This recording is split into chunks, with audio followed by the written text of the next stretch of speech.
Eu me chamo Eliseu, eu sou o pastor-presidente aqui da Igreja Evangélica Indígena de Terra Preta, situada aqui na margem esquerda do Rio Negro, né? Na comunidade indígena Iuipixuna, que significa Terra Preta, na nossa língua, né? No nosso idioma. E eu tenho 24 anos, né? Praticamente eu sou um dos pastores mais novos aqui da comunidade, né? Tenho o meu co-pastor, que é o pastor Isaac, que tem 29, né?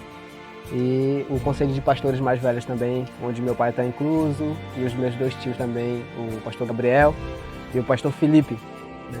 E a gente tem trabalhado desde o momento que o Senhor nos chamou nesta comunidade, porque a comunidade que nós trabalhamos, nós não tem como nós separar a igreja da comunidade, né? Porque a igreja é a comunidade e a comunidade ela é a igreja, né? Então tem sido um trabalho árduo, ainda mais para mim como jovem, né? E graças a Deus atualmente o Senhor tem me dado um presente, né? O nosso primeiro filho, né? Sou casado com a Luísa, ela é do Ceará, né? E o Senhor tem nos presenteado com o nosso filho, nosso pequeno Áquila, né? E tem sido manifestado o Senhor em nossa vida nesse tempo, e temos visto a graça e a misericórdia do Senhor sobre este povo, né? Sobre o povo Baré aqui na comunidade, na aldeia, e agradecer ao Senhor muito por aquilo que Ele tem feito e ainda há de fazer em nossas vidas.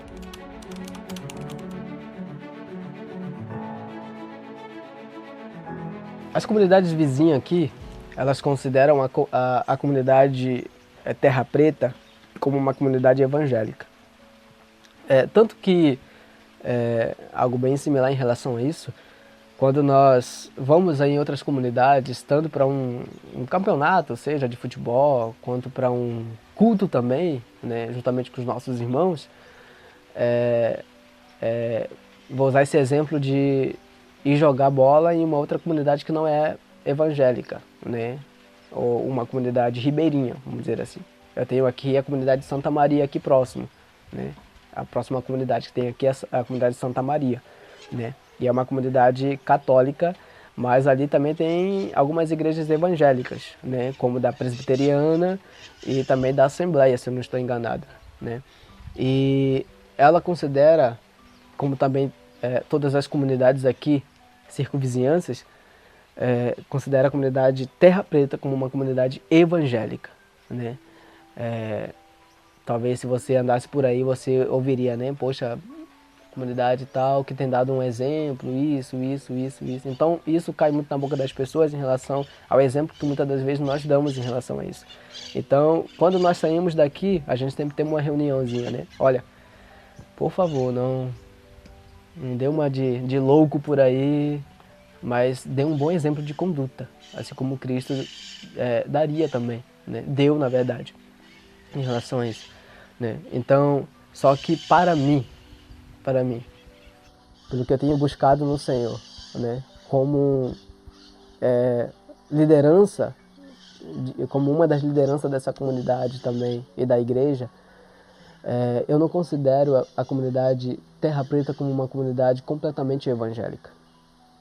Quando eu digo comunidade, eu não estou falando do lugar geográfico, vamos dizer assim, mas eu estou falando das pessoas, sabe? Porque nem todos ainda conheceram ao Senhor verdadeiramente. Nem todos ainda se converteram ao Evangelho verdadeiramente, sabe? Ainda têm vivido a sua vida antiga, reprovável. E você perguntou quantos por cento? Eu daria mais ou menos uns 70% dos que realmente têm vivido uma vida em Cristo, sabe? E não é porque eles não querem esses outros 30%, vamos dizer assim, não é porque eles não querem viver essa vida em Cristo, né? Porque realmente a gente encontra essa dificuldade em todos os lugares, né? E também é um dos pontos que a gente tem se empenhado muito em relação a isso. Sabe o que é nossa mentalidade muitas das vezes aqui em nossa comunidade? Porque já tem uma igreja aqui na comunidade e a comunidade ela é considerada evangélica. Esse é o pensamento dos mais antigos, muitas das vezes. Não tem necessidade de visitar os nossos próprios irmãos, os nossos próprios parentes, porque já é comunidade evangélica, já cultuam o Senhor de terça a domingo. Só que o Senhor tem comunicado muito no meu coração há mais ou menos 2 anos atrás, da seguinte forma. Existe na sua própria comunidade, no seu próprio povo, pessoas que são como pequenas terras que necessitam de uma semente. Aí tá, eu perguntava ao Senhor, mas o que o Senhor quer dizer com isso? Né? Aí muitas das vezes eu estava na igreja, aí chegava umas 10 pessoas, 20 pessoas. Cadê a comunidade toda? Que não se diz evangélica. Aí eu falava para o Senhor, o que está acontecendo, Senhor? Será que porque eu sou muito novo em relação a isso? Será que eu não tenho nada a entregar? Porque eu particularmente, eu não tenho realmente nada para entregar. Né? Mas o Senhor, através de mim, tem. Então, e veio esse questionamento diante de Deus. E o Senhor comunicou muito no meu coração da seguinte forma. Olha, não é porque é uma comunidade evangélica que todos ali já estão salvos. Não. Há uma necessidade de vocês, líderes, irem de casa em casa. Aí o Senhor falou comigo sobre aquela passagem de Paulo, quando Paulo está indo embora de Macedônia, se eu não me engano, e ele diz àqueles irmãos da seguinte forma, o Senhor é testemunha de que eu não deixei de ensiná-los de forma pública e de casa em casa. A gente muitas das vezes usa o público só por usar, vamos dizer assim. Mas há uma necessidade de ir de casa em casa. E foi o que eu explanei para toda a igreja, foi o que eu explanei para todo o conselho de pastores, para toda a diretoria. E é um trabalho que nós temos feito, né? Da seguinte forma, é a nossa Jerusalém, é a nossa comunidade. Mas muitas das vezes a gente se empolga tanto e já quer ir para uma outra comunidade. Só que a nossa comunidade ela ainda está perdida. Ainda faltam pessoas ser salvas, a encontrarem Cristo Jesus verdadeiramente, a conhecerem a Cristo.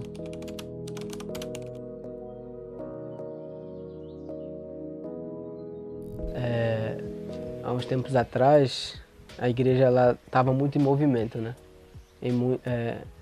Ativismo, vamos dizer assim. A igreja ela passou por isso, né?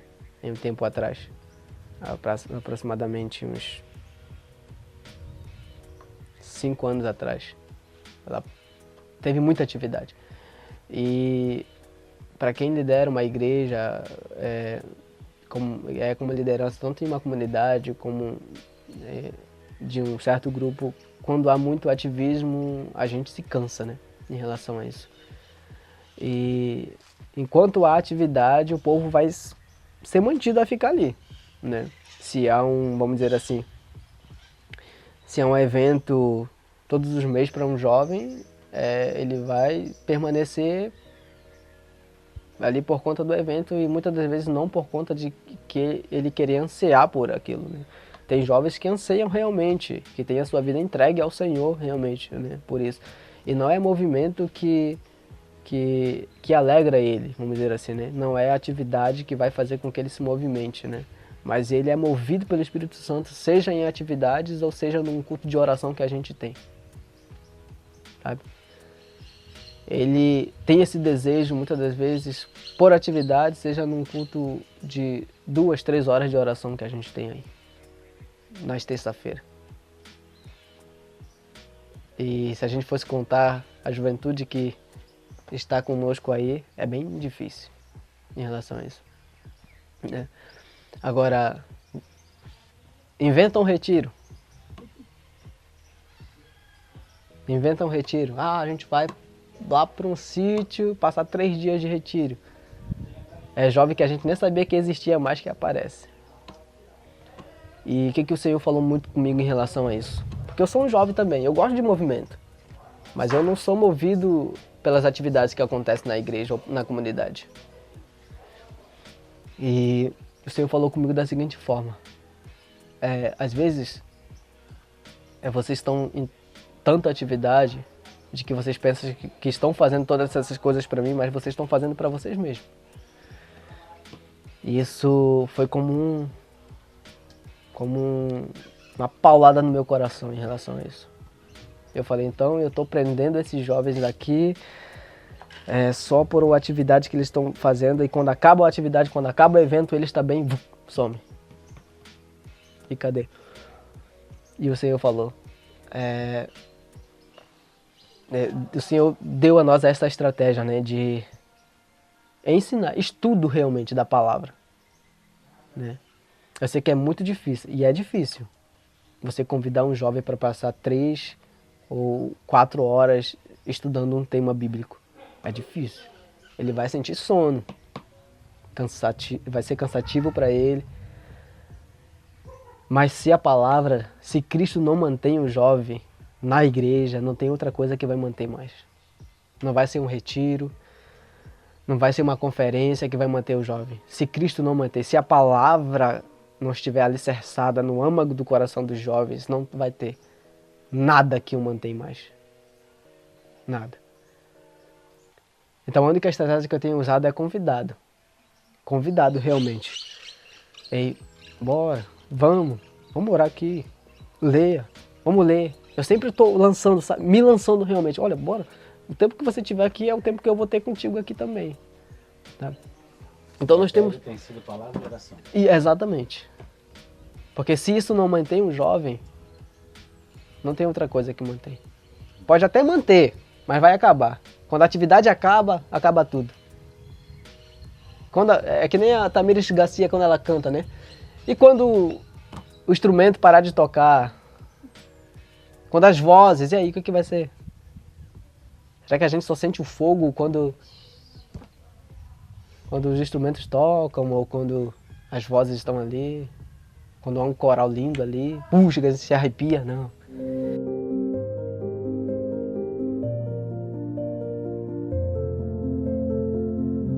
Em primeiro lugar, eu nunca pensei em ser pastor, né? Esse é um ponto que eu questiono muito até hoje, né?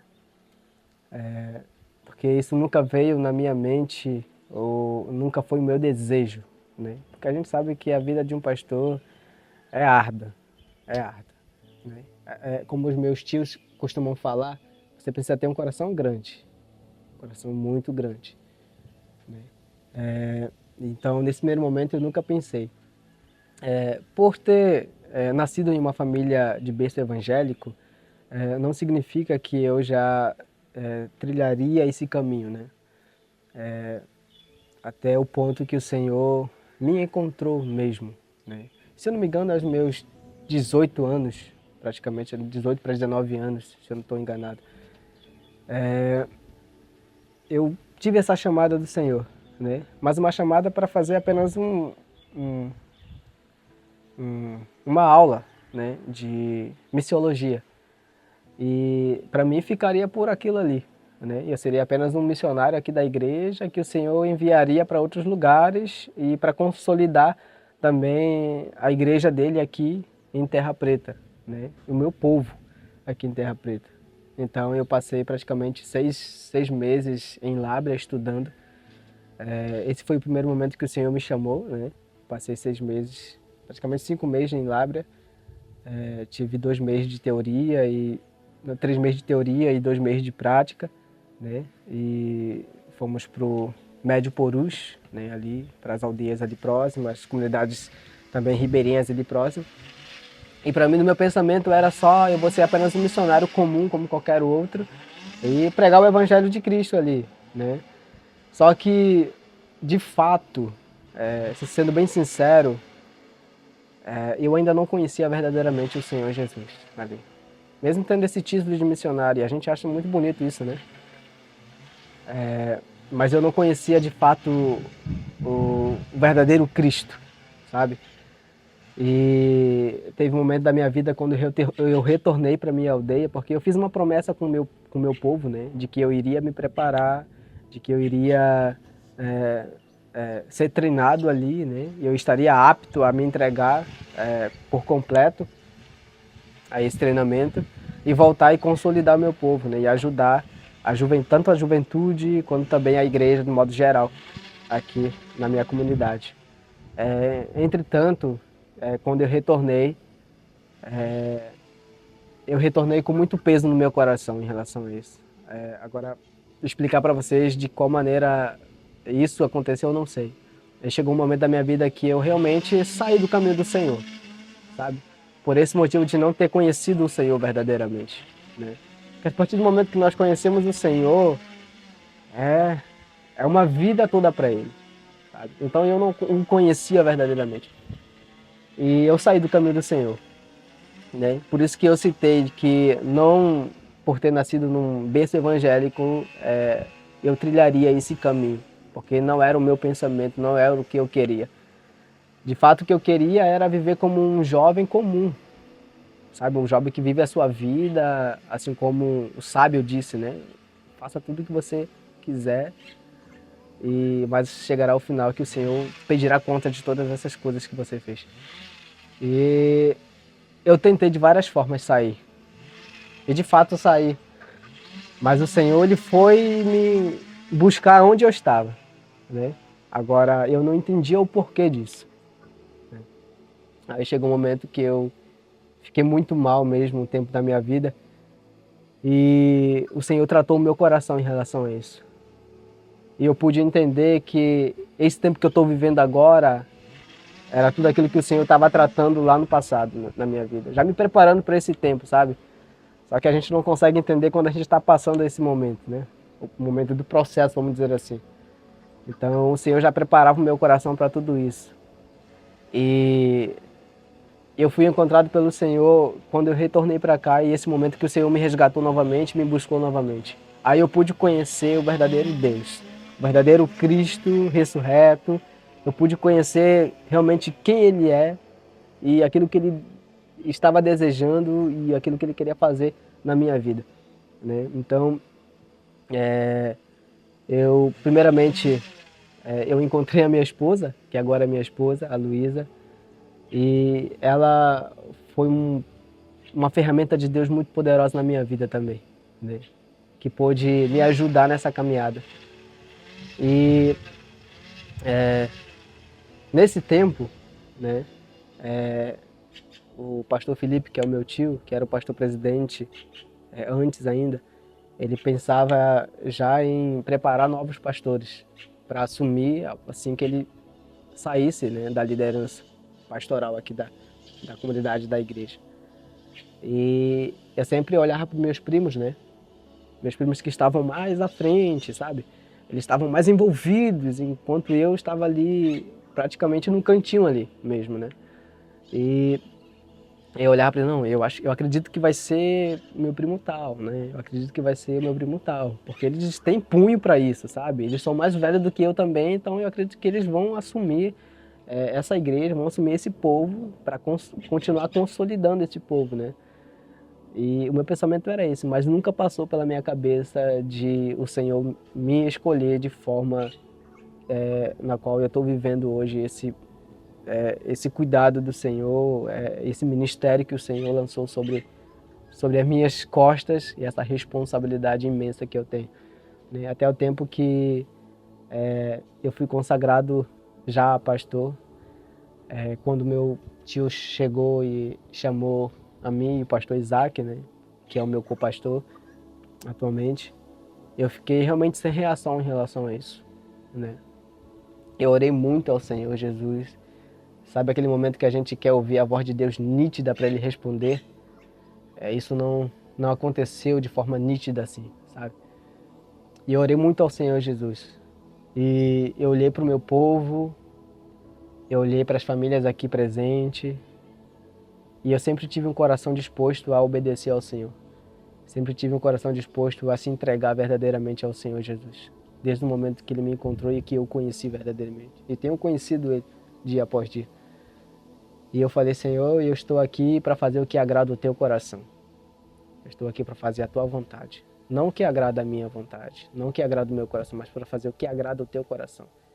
Os grãos de areia, se os contasse, levaria toda a eternidade e ainda não haveria o que contar. Quem me dera exterminasse os ímpios, ó Deus. Então as pessoas inescrupulosas e sanguinárias se afastariam de mim. Pessoas que com má intenção pronunciam teu nome, tomando-o em vão como inimigos teus. Senhor, como não odiar aqueles que te odeiam? Como não abominar os que se levantam contra ti? Eu os odeio com ódio implacável. Tornaram-se dessa forma meus próprios inimigos. Sonda-me, ó Deus, e analisa o meu coração. Examina-me e avalias as minhas inquietações. Vê se há em mim algum sentimento funesto e guia-me pelo caminho da verdade.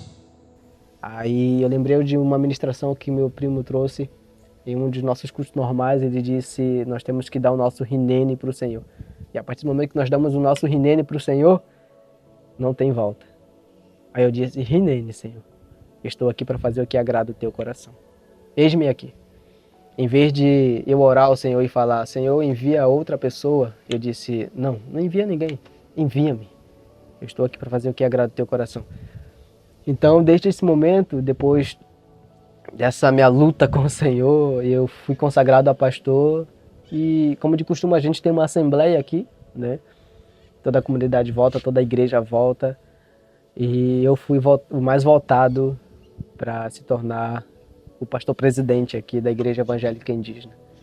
Sem nenhuma experiência, com certeza, com medo de pisar em com certeza em um terreno que eu não conheço, que eu não conhecia, e sem nenhuma bagagem de fato, né? Como a gente vê em outros lugares. Porque eu fui apenas para fazer um curso de missiologia. E com este curso eu creio que eu preciso aprimorar muito mais ainda, mas com tudo aquilo que o Senhor entregou para mim nesse tempo, é que tem me sustentado nesse ministério. E enfim, eu me tornei o pastor presidente, né? E tem muita luta em relação a isso, na questão de você ser muito novo. A pergunta que você fez, a questão de você ser muito novo como pastor dentro de uma comunidade onde a maioria das pessoas são mais velhas do que você, tem muita resistência, tem muita essa questão, existe sim muita essa questão de resistência. De você ouvir muitas das vezes: ele é muito novo, não tem muito o que acrescentar, e fica por aí, sabe?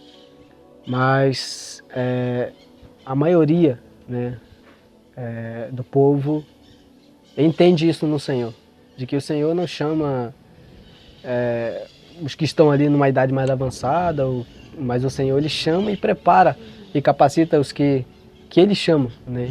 E aqueles que Ele envia. Então, existe uma terça parte da igreja que entende tudo isso, né? E hoje, né, praticamente ano que vem a gente vai fazer 3 anos de pastoreio aqui na igreja. E eu vejo que toda essa resistência que tinha antes, ela está se acabando, né? E isso não é para minha glória, é para a glória do Senhor Jesus. Eu tenho permanecido em obediência ao Senhor desde o primeiro momento que Ele me chamou, que me encontrou e que eu o conheci. Então, essa resistência que a gente tinha antes, ela está se apagando, né?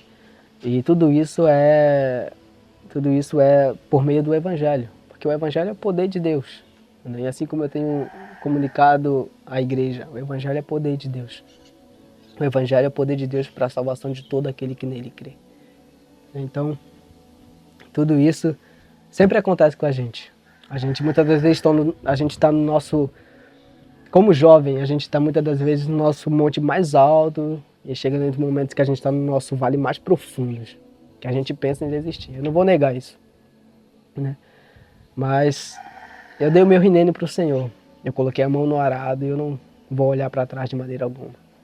Seja nessa idade, seja na idade mais velha que eu tiver, o Senhor tem me sustentado e eu tenho visto a glória, a graça e a misericórdia do Senhor sobre a minha vida, sobre a vida desse povo aqui, dessa igreja. E mesmo que a gente tenha muitas inconstâncias, e isso acontece em todos os lugares, né, mas eu tenho visto o poder de Deus, né, a transformação de Deus sobre a nossa vida aqui. Né? Então foi desde esse primeiro momento, né, desde a minha conversão, quando Cristo me converteu ao Evangelho, eu pude entender tudo isso. Né? E tem sido árduo, mas não tem como voltar atrás mais. Né? Não porque eu quero, né? Porque eu já experimentei, eu já ouvi, eu já tenho conhecido e eu desejo permanecer até que o Senhor ele tenha um tempo determinado para mim aqui na face da terra. Né? Até o ar que eu respiro é presente de Deus, né, para minha vida. Então eu estou aqui para fazer o que agrada o coração do Senhor. Né? E não importa se eu tenho apenas 24 anos de idade, mas o Senhor tem me capacitado e eu tenho visto isso e eu posso compartilhar com quem vier sentar comigo em uma mesa. A gente pode passar horas compartilhando aquilo que o Senhor tem feito. Né? Assim como eu tenho acrescentado na vida das pessoas, as pessoas mais velhas também têm a acrescentar na minha vida. Né? E o mais interessante é que os pastores anciões, eles apoiam muito isso. Né? Então já é uma força muito maior na minha vida, no ministério que o Senhor entregou para mim, né? Tendo essa responsabilidade. Eu queria agradecer muito primeiramente a Deus, né? E também em segundo lugar toda a igreja que está acompanhando esse documentário. E que o nosso Senhor Jesus Cristo ele seja louvado em todos os lugares. E assim como o salmista escreve que todo fôlego, que todo ser que tem fôlego ele louve ao Senhor. Né? Queria deixar algumas palavras também aqui, né, para que os irmãos orem ao nosso favor. Aqui na Amazônia, aqui mais precisamente no Rio Negro, né, na comunidade indígena de Terra Preta, na igreja indígena, evangélica indígena de Terra Preta, neste povo aqui, no povo Baré, dentre outros povos que também residem aqui em nossa comunidade. Né? E essa igreja, a Igreja de Cristo aqui, talvez no lugar mais improvável que você possa imaginar, o Senhor tem levantado homens e mulheres, jovens, que estão dispostos a entregar a sua vida completamente ao Senhor, assim como a minha própria vida ao Senhor Jesus. Né? Eu recebi a chamada do Senhor e disse ao Senhor que estou disposto a fazer o que agrada o seu coração. E até hoje tenho vivido essas verdades, tenho vivido esse evangelho e eu encorajo a todos os jovens, a toda a igreja de Cristo aqui na face da terra, a permanecer ligados no Senhor, na doutrina do Senhor, não sendo guiado por ondas de doutrinas, mas permanecendo na verdade do Evangelho, porque o Evangelho é poder de Deus. O Evangelho tem o poder de convencer, o Evangelho tem o poder de transformar, o Evangelho tem o poder de salvar, o Evangelho tem o poder de curar e de sarar todas as sequelas, todas as feridas que existem em nossas vidas. Então, permaneçam no Senhor Jesus. Não negocie a sua juventude, não negocie a sua vida com coisas volúpias que passam assim como o mundo passa. Mas lembre disso, aquele que faz a vontade de Deus, esse permanece para sempre.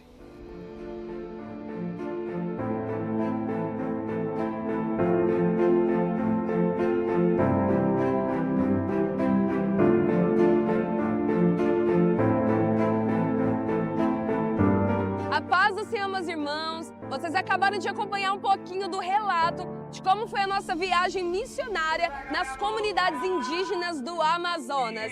Que você continue nos ajudando a orar por essas famílias, missionários que estão pregando a palavra do Senhor entre todos os povos, tribos e nações. E vem conosco com a Semirp fazer missões. Deus abençoe!